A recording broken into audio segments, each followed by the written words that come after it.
نحمده ونصلي على رسوله الكريم أما بعد فأعوذ بالله من الشيطان الرجيم بسم الله الرحمن الرحيم قل هل يستوي الذين يعلمون والذين لا يعلمون صدق الله العظيم وصدق رسوله النبي الكريم ونحن على ذلك لمن الشاهدين والشاكرين والحمد لله رب العالمين.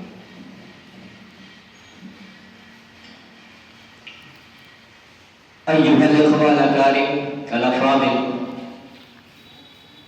أيها السادة الأساتذة الأجلة، أيها السادة الطلبة الأحبة الأعزة، أيها الحضور الكرام والحفل الكريم والجمع الميمون،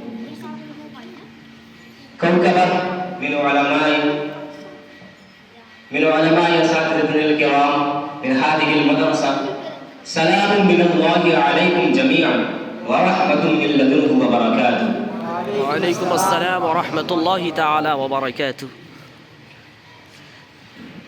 أحبابنا الكرام العوالي الغوالي، قبل أن أخوض في الموضوع أحب أن أقول الشكر كل الشكر موصول لأساتذتنا الكرام الأجلة الذين بذلوا في التعليم والتدريس والتربية كل مرتخص وكل غالب فيما يقومون به.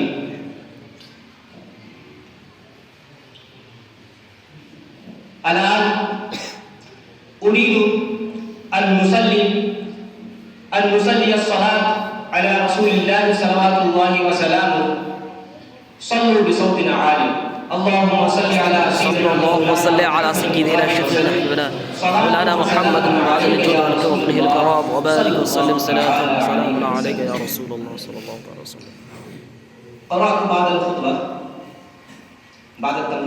بعد التحميد تفضل آية من القرآنية: قل هل يستوي الذين يعلمون والذين لا يعلمون. قال تبارك وتعالى في القرآن الحكيم في أهمية العلم وفضيلة العلم.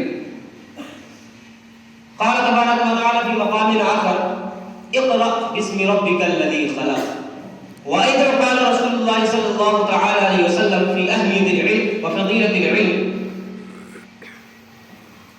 اطلبوا العلم ولو كان بالصين. وقال رسول الله صلى الله تعالى عليه وسلم في مقام آخر: طلب العلم فريضة على كل مسلم ومسلمة.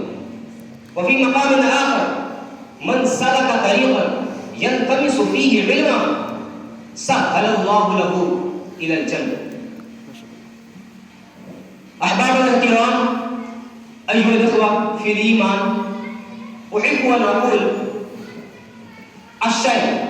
الشيء الذي يمتاز به الإنسان من غيره هو العلم. فصاحب العلم على الخير وعلى الحق، والجاهل هو على الضلالة.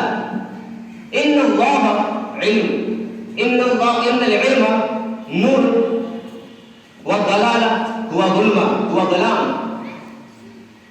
وفي الأخير أنا أحب أن أقول لكم الطلبة الأعزاء الأجلة: لو تريدون أن تكونوا من المفلحين فتجتهدوا، فاشددوا مئزركم وخالقوا الأعجاز وخوضوا البحار، لأن العلم هو النور والجهل هو ضلالة. أسأل الله لكم التوفيق والسداد والرشاد، وأسأل الله نفعنا الله بأساتذتنا الكرام. السلام عليكم ورحمة الله تعالى وبركاته. وعليكم السلام ورحمة الله وبركاته. ما شاء الله ما شاء الله. نتمنى لكم التوفيق والنجاح والتوفيق بإذن الله سبحانه وتعالى. ما شاء الله. أحسن. माशाअल्लाह अल्हम्दुलिल्लाह इन्होंने जो कुछ बज़बान अरबी पेश किया है, ये इनकी मेहनतों, रब की तौफ़ीक़ात और मेहनतों का नतीजा है। और ऐसा नहीं है कि फ़कत यही है जो इस काम को अंजाम दे सकते हैं, नहीं है मायूस इक़बाल अपनी किश्ते वीरां से, ज़रा न हो तो मिट्टी